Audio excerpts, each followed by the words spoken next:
오늘의 사연 시작하겠습니다. 늘 사랑 하나면 다른 건 아무것도 필요 없다고 생각하고 살아왔습니다. 제 나이 30이 넘었지만 그래도 그 생각에는 변함이 없었습니다. 친구들이 그런 거 다 개풀 뜯어먹는 소리라고 현실의 벽에 부딪히면 달라질 거라고 해도 전 그냥 나는 나대로 살 거라고 말하던 사람이었습니다. 그만큼 저에게는 경제적인 여유도 있었고 남에게 의존하는 삶이 아닌 주체적인 삶을 살고 싶었거든요. 그래서 어릴 때부터 끊임없이 노력했고 어느 정도 부를 이루었을 때 한 남자를 만나게 되었습니다. 결국 너무나 큰 실수란 걸 늦게 깨달았지만요. 저는 어릴 적부터 애견 미용을 배웠습니다. 동물들을 너무나 좋아하기도 했고 이 분야도 잘만 하면 돈이 될 거라고 생각하고 파고들었습니다. 그렇게 고등학교 졸업 후 몇 년을 매달린 결과 자격증을 따고 경력도 쌓았습니다. 더 큰 곳으로 옮겨 많은 기술들을 익히고 어느 정도 돈도 모았을 즈음 드디어 제 가게를 차렸습니다. 집에서 대학교 등록금이 안 들었으니 하고 싶은 것 할 수 있도록 도와주신다 하였고 저는 그 돈을 가게에 투자한 것이었습니다. 어린 나이에 사장이 되니 처음에는 애로사항이 많았습니다. 세금 문제부터 시작해서 운영하는 것까지 모두 제 힘으로 해야 했기에 시행착오를 겪었죠. 그렇게 몇 년이 지나고 나니 가게는 안정되었고 단골도 많이 늘어나 돈을 좀 벌 수 있었습니다. 정말 정신없이 달려온 제 20대의 보상이었죠. 20대를 지나는 과정에서 여러 남자를 만나봤지만 하나같이 눈에 차는 사람이 없었습니다. 다들 지 잘난 맛에 사는 놈들이고 여자를 은근히 무시하는 그런 놈들이 많았습니다. 하나같이 저와는 가치관이 달랐기 때문에 오래 갈 수가 없었죠.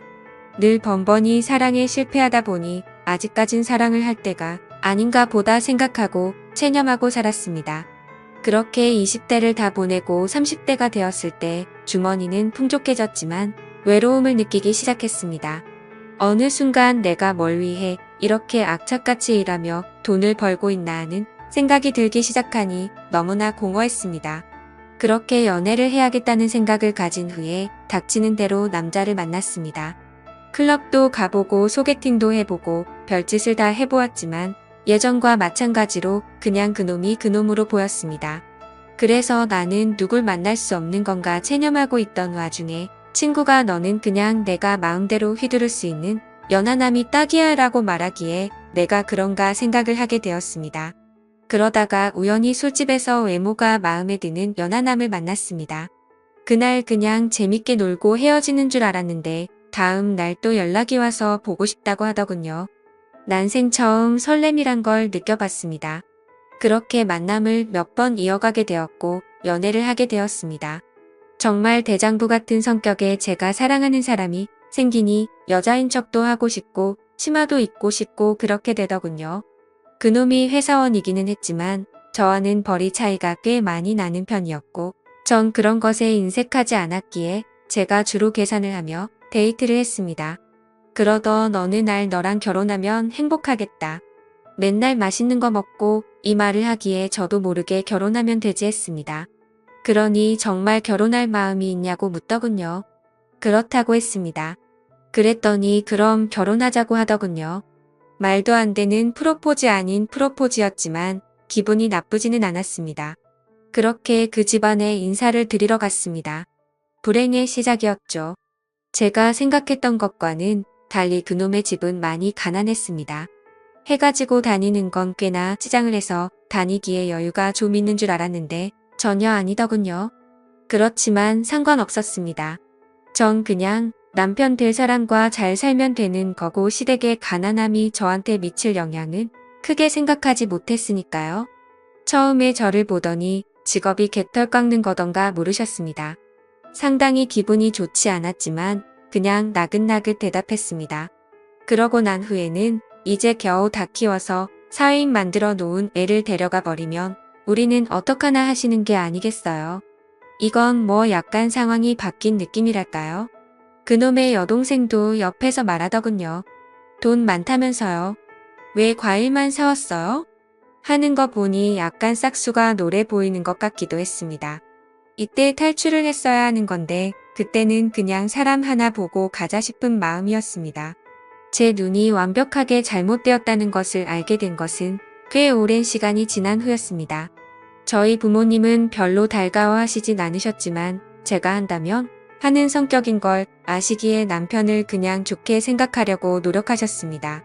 나이 젊으니 오래 일할 수 있어서 좋다는 둥 뭐 그런 소리를 하면서 위로를 하시더군요. 그놈과 인사를 갔을 때는 최대한 예의를 갖춰서 존댓말 하시고 좋게 말씀하려는 모습이 굉장히 고마웠습니다. 그렇게 결혼 날짜까지 잡고 준비를 했습니다. 그런데 시어머니에게 연락이 오더군요. 잠깐 보자고요.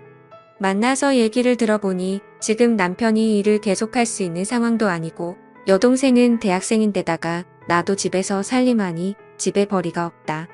이제 대학교 졸업해서 취직한 놈 월급 가져오면 그걸로 좀 생활을 했었는데 그게 없어져 버리니 사실 많이 난감하다.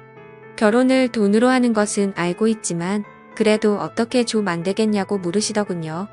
그래서 뭐가 문제냐고 하니 월세도 너무 비싸고 생활비도 부족하다고 하시기에 그럼 그냥 제가 사둔 집에 들어가 사시라고 했습니다.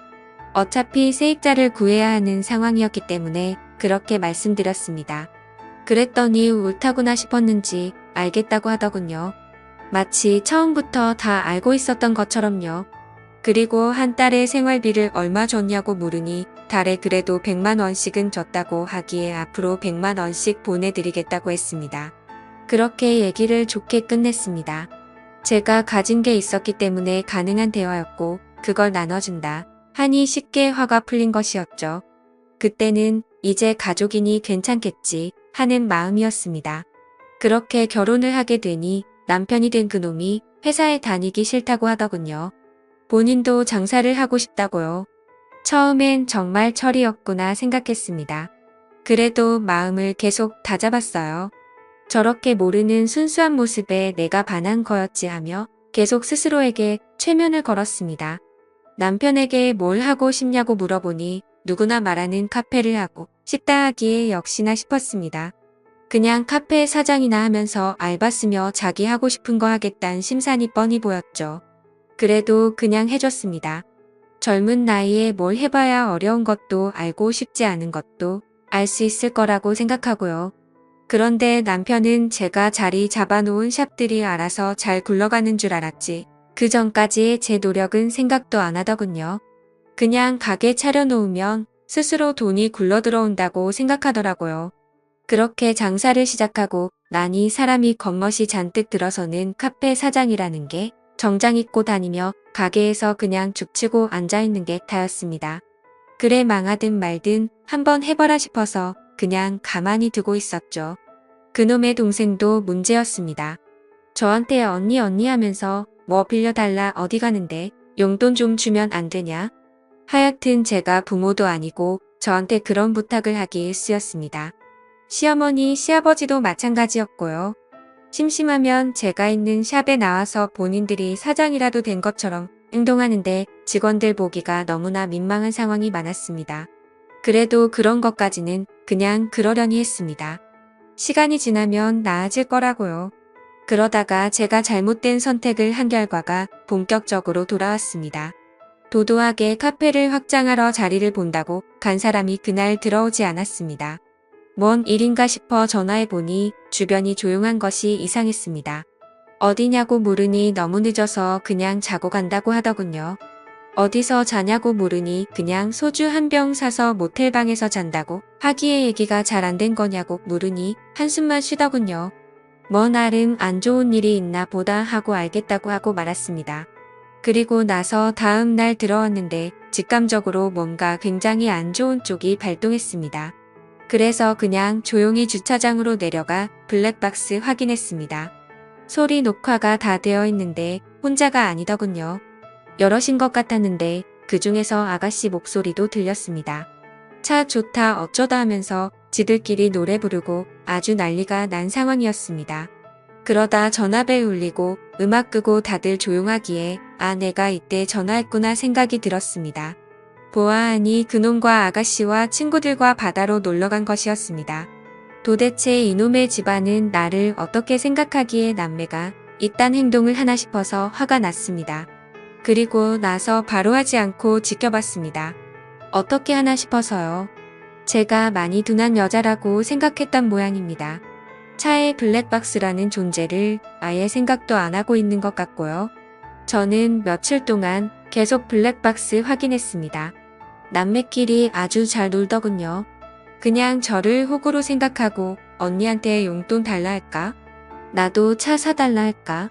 뭐 이런 대화를 서슴없이 하고 그놈은 그 소리 듣고 그래 보던지 하는 게 그냥 영락 없이 철없는 두 남매의 대화였습니다.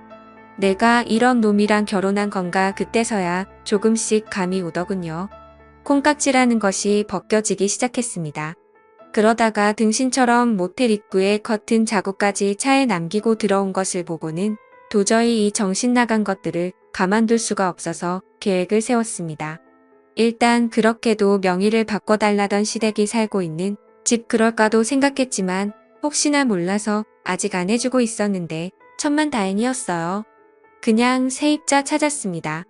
방을 직접 볼 수 있게 해주지 못하니 세입자가 잘 구해지진 않았지만 싼 가격으로 해주니 몇 주 만에 세입자를 구했습니다. 그리고 이사 하루 전날 시댁에 전화해서 내일 당장 짐 빼라고 했습니다. 무슨 일인지 어리둥절한 시어머니가 무슨 소리냐고 하기에 그냥 짐 빼면 된다고 하고 끊었습니다. 그놈한테는 이혼하자고 했습니다. 이제 더 필요 없다고요. 그러자 남편은 도대체 무슨 소리냐고 왜 그러냐고 하기에 내 입으로 말하기 싫으니 잘못이 있다고 생각하면 그냥 짐 싸들고 꺼지라고 했습니다. 그러니 머뭇머뭇거리더군요. 무엇 때문인지 진짜 모르겠다고요. 그래서 여태 잘못한 거 하나도 없니 묻으니 진짜 없다고 펄쩍 뛰기에 그냥 블랙박스 녹음한 게 틀어졌습니다. 그러자 남편은 그날은 그냥 정말 그럴 생각 없었는데 동생이 바람 쐬고 싶다 해서 간 거라고 하더군요. 그럼 동생이랑만 가면 되지 친구는 왜 데리고 가냐? 애는 왜 데리고 가냐? 도대체 받아 가야 할 이유가 뭐가 있고 나를 왜 속여야 하냐고 하니 알면 허락 안 해줄까봐 그랬다고 하기에 이뿐만 아니고 더 틀어줄까 무든이 됐다고 하더군요. 더는 됐으니 그냥 꺼지라고 했습니다. 꼴도 보기 싫다고요. 제가 무서운 표정으로 그러니 본인도 쫄았는지 나가더군요. 그리고 다음날 시댁 사람들 다 제 집에 찾아와서 도대체 이런 경우가 어딨냐고 난리가 났습니다. 그 사람들이 당장 짐 안 빼면 신고한다. 그러자 짐을 옮기긴 했는데 도대체 짐 놔둘 곳이 없다며 난리치기에 그건 알아서 하시라 했습니다. 대충 상황을 그놈에게 들어서 알고 있는지 시어머니가 애들이 잘못한 걸 왜 어른들한테 화풀이를 하냐고 난리치기에 이제 남의 건데 집을 줄 수는 없지 않냐 하니 이 일로 이혼을 하냐고 성을 내셨습니다. 너무 황당해서 이 말이라나 싶더군요. 남자가 딴 여자랑 자고 다니고 개념도 없이 시누이랑 술 처먹고 잠자고 오는데 이깟 일이라뇨. 한이 어려서 그냥 실수한 거라고 자꾸 궁색하게 말씀하시기에 이혼할 거니까 그냥 나가달라고 했습니다. 그러니 시어머니가 눈이 뒤집혔는지 개털 깎는 나이도 많은 게 젊은 남자랑 살려고 해놓고 이 정도 일도 감당 못할 거면 뭐하러 결혼했냐고 역성을 내셨어요. 저도 열받아 정말 어디서 저런 게 나왔나 했더니 가정교육이 틀렸네요 했더니 제 머리채를 잡으시더군요. 저도 지지 않고 몸싸움을 하다가 옆집에 계신 분이 소란스러웠는지 신고를 했고 경찰이 와서 마무리되었습니다. 진짜 너무나 황당하고 거지 같은 집안이었습니다. 제가 뭐하러 이혼할 남자의 부모까지 책임을 져야 합니까? 그리고 나서 그놈이 가진 거 다 뺏었습니다. 차며 가게며 카드며 그냥 다 뺏고 짐 싸서 앞에 뒀습니다. 옷들은 저에게도 쓸모없으니 그냥 줬습니다. 비싼 건데 팔아서 원룸이라도 구하라고요. 그리고 서류 준비해서 도장 찍으라 하니 위자료 수리하기에 진짜 이놈이 어려서 아무것도 모르는 애구나 싶더군요. 내가 잘못해서 이혼 사유가 있는데 무슨 위자료를 요구하냐? 자꾸 헛소리하면 그냥 얼굴 볼 필요 없이 소송 건다고 하니 또 쫄라서는 알겠다고 하더군요. 그냥 저는 남자가 아닌 애를 데리고 산 것이었습니다. 처음엔 그냥 외모가 제 스타일이라 끌렸던 거고 늘 마음에 차지 않던 남자 지 잘난 맛에 사는 남자들만 보다가 너무 철없이 순진한 모습이 좋아서 만나게 돼서 결혼까지 한 것인데 그냥 그렇고 그런 놈이 될까는 과정일 뿐이었던 거죠. 나이 먹으면 이놈도 다 똑같아질 놈이었는데 말이죠. 지금 뭐 어디서 작은 방이라도 구해서 내 식구 손 붙들고 살고 있겠죠. 관심 없습니다. 이제 남이라 볼 사이도 아니고요. 그냥 더러운 추억으로 남았을 뿐입니다. 차마 제 부모님한테는 민망해서 얘기를 못하고 그냥 성격 차이가 너무 나서 헤어졌다고 했습니다. 마음 아파하셨지만 제 선택이니 존중해 주신다고 했고요. 정말 콩깍지라는 게 무섭습니다. 충분히 만나보고 결정해도 늦지 않은 결혼 외롭다는 이유로 서두를 필요가 없었음을 이제서야 알게 되네요. 읽어주셔서 감사합니다.